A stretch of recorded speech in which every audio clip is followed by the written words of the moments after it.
Non, acclamons très bien l'Esprit du Seigneur. Vous voyez, outre l'intelligence de l'homme, outre la connaissance qu'on peut avoir, outre la beauté physique ou corporelle de l'homme ou de la femme, vous qui êtes nés de nouveau, les jeunes qui sont en train de chercher qui fiancer, dans vos critères, incluez aussi ces critères, le Saint-Esprit. Très important. Si tu as une femme qui est remplie du Saint-Esprit, un homme rempli du Saint-Esprit, vous vivrez un mariage glorieux, un mariage merveilleux. Le Saint-Esprit, vous avez des serviteurs autour de vous, remplis du Saint-Esprit, cette église ira de l'avant. L'église va être bénie. Vous avez des dirigeants choisis dans les gouvernements qui ont le Saint-Esprit. Le pays va marcher. Le problème, c'est que l'intelligence humaine amène toujours l'homme au mal. Mais le Saint-Esprit amène l'homme au bien. Que celui qui acclame dit, sois béni. Alléluia. En dehors du Saint-Esprit, ils ont dit aussi, est plein de sagesse. Alléluia. C'est le troisième critère dans les actes des apôtres ici. Donc vous voyez que la sagesse, moi un jour j'ai eu à prêcher sur la sagesse dans notre église. J'ai fini par donner une conclusion en disant, avoir la sagesse, c'est avoir Dieu lui-même. Parce que Dieu lui-même, il se nomme sagesse. Parce que quand vous allez dans les livres de Proverbes, il dit, je suis la sagesse. Donc si vous vous appliquez à connaître, à rechercher la sagesse, comme Salomon, Dieu lui demande, qu'est-ce que tu veux que je fasse pour toi? Salomon n'avait pas demandé la richesse, ni la mort de ses ennemis, pour arriver à gouverner, même à gérer la richesse. Vous avez besoin de la sagesse.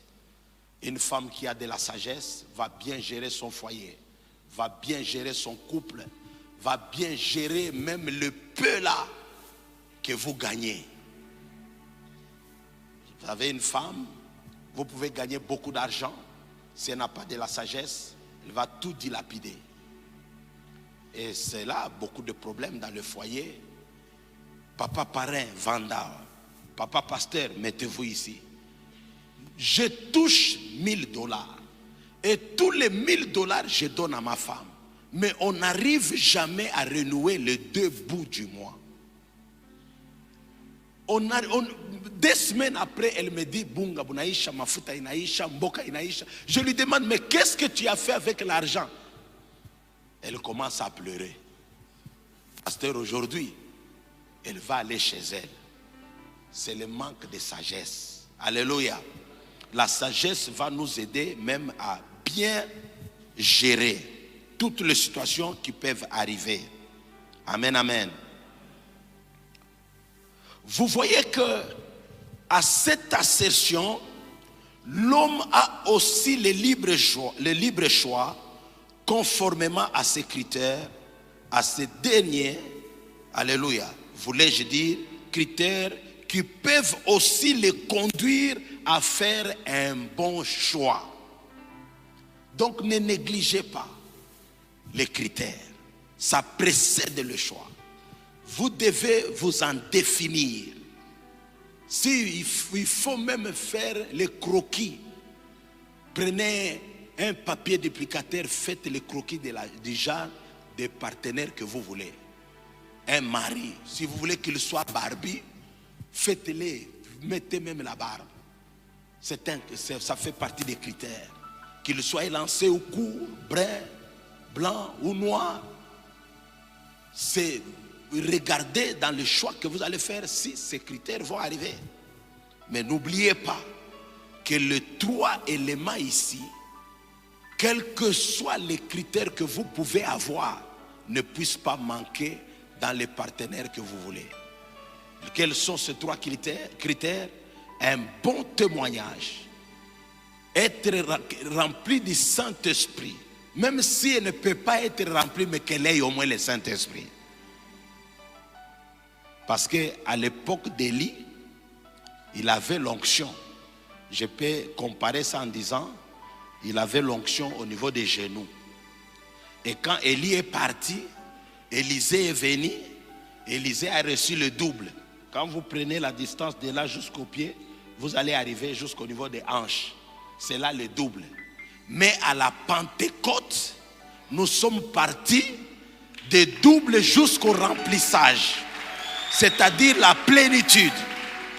C'est pourquoi j'insiste que celui que tu choisis, outre les bassins, il y a des gens qui disent, comme mon deuxième fils. Quand il est venu ici, je lui dis, mon fils, moi, votre papa, je me suis marié très tôt, j'avais 25 ans. Ton aîné, je lui ai donné les mêmes conseils, il a suivi, il s'est marié. Aujourd'hui, j'ai des petits-fils. Toi aussi, maintenant que Dieu te fait grâce dans les domaines financiers, maintenant, tu dois aussi te marier. Viens un peu à notre église là, parce que c'est l'endroit idéal. Viens à l'église pour chercher une femme. Il vient, il arrive, il regarde, il dit non papa, je ne vois pas. J'ai dit comment tu ne vois pas? Moi je veux une femme avec des gros bassins comme ça. C'est ce qu'il m'a dit. Et c'est vrai. Quand on est parti dernièrement, quand sa femme est en pantalon, nous avec maman on se gêne. On se gêne pour regarder. Et lui-même il est tout content. On se dit oh, gloire à Dieu, c'était son choix. C'est son choix. Mais il arrive des fois quand ces bassins deviendront encombrants ou encombrants. Là, ça sera son problème. Il doit être responsable, il doit subir son choix.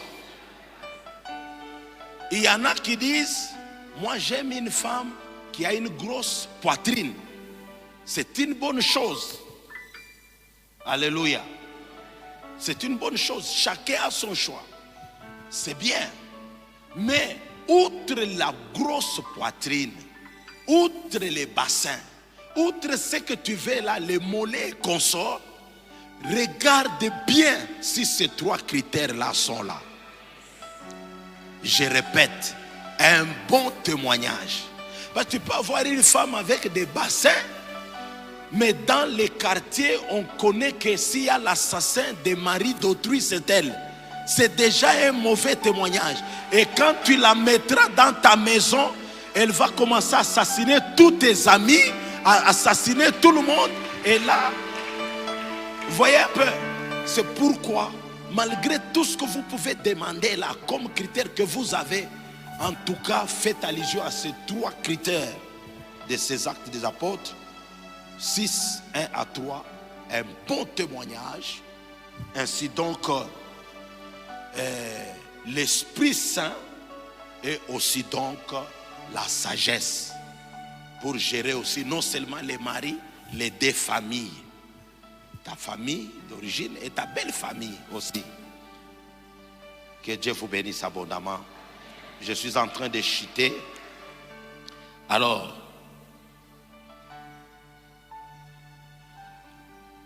ici, à cette problématique, c'est ma conclusion. D'où la question ouverte, est-ce que je ne me suis pas trompé sur mon choix? Je le répète, mon choix. Et j'ajoute encore, mon choix. J'ai béni le Seigneur pour le patriarche. Ici, il ne dit pas leur choix. Ici, il dit mon choix. C'est que tu es toi-même responsable de ton propre choix. Parce que c'est toi-même, tu n'as pas été influencé